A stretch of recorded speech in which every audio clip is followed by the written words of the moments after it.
আসসালামু আলাইকুম। আজ আমরা জানব শাবান মাসের গুরুত্ব ও ফজিলত সম্পর্কে। শাবান মাস ইসলামিক ক্যালেন্ডারের অষ্টম মাস এবং এটি বিশেষ গুরুত্ব বহন করে, বিশেষ করে শবে বরাত বা লাইলাতুল বরাতের কারণে, যা 14 শাবানের রাতে পালিত হয়। এই মাসে রাসূলুল্লাহ সাল্লাল্লাহু আলাইহি ওয়াসাল্লাম বেশি বেশি রোজা রাখতেন। আয়েশা রাদিয়াল্লাহু আনহা বলেছেন, আমি রাসূলুল্লাহ সাল্লাল্লাহু আলাইহি ওয়াসাল্লামকে রমজান ছাড়া অন্য কোনো মাসে পূর্ণ রোজা রাখতে দেখিনি, তবে শাবান মাসের অধিকাংশ সময় তিনি রোজা রাখতেন। এই মাস আমলনামা পেশের মাস। হাদিসে এসেছে, রাসূলুল্লাহ সাল্লাল্লাহু আলাইহি ওয়াসাল্লাম বলেছেন, এটি এমন একটি মাস যা রজব ও রমজানের মধ্যে অবহেলিত থাকে।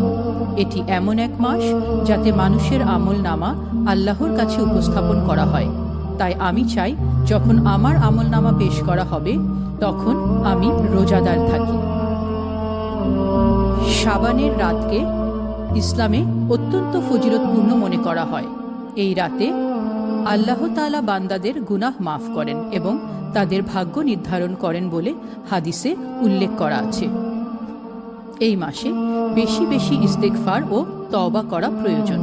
শাবান মাসকে গুনাহ মাফের মাস বলা হয়।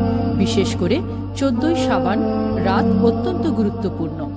এই মাসে বেশি বেশি আস্তাগফিরুল্লাহ বলা ও আল্লাহর কাছে ক্ষমা চাওয়া উচিত। বেশি বেশি দরুদ শরীফ পাঠ করা প্রয়োজন।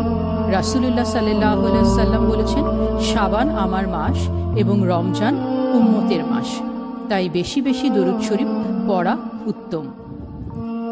এই মাসে তাহাজ্জুদ ও নফল নামাজ পড়া অত্যন্ত জরুরি। শাবান মাসের রাতকে ইবাদতের ফজিলতের জন্য অনেক বেশি গুরুত্বপূর্ণ বলে মনে করা হয়। প্রতিদিন রাতে অন্তত 2 বা 4 রাকাত তাহাজ্জুদ নামাজ পড়ার চেষ্টা করা উচিত। এই মাসে বেশি বেশি কুরআন তেলাওয়াত করার অনেক ফজিলত রয়েছে। শাবান মাস হচ্ছে রমজানের প্রস্তুতির মাস, তাই বেশি বেশি কুরআন পড়া ও বোঝার চেষ্টা করা উচিত। এই মাসে বেশি দান সদকা এবং দান খয়রাত করা অত্যন্ত ফজিলতপূর্ণ। গরিব দুঃখীদের সাহায্য করা এবং সাদকা খয়রাত বেশি বেশি করা উচিত। শাবান মাস রমজানের প্রস্তুতির মাস, তাই আমাদের উচিত এই মাসে বেশি বেশি রোজা রাখা, ইবাদত করা, দান সদকা করা ও তওবা ইস্তিগফার করা।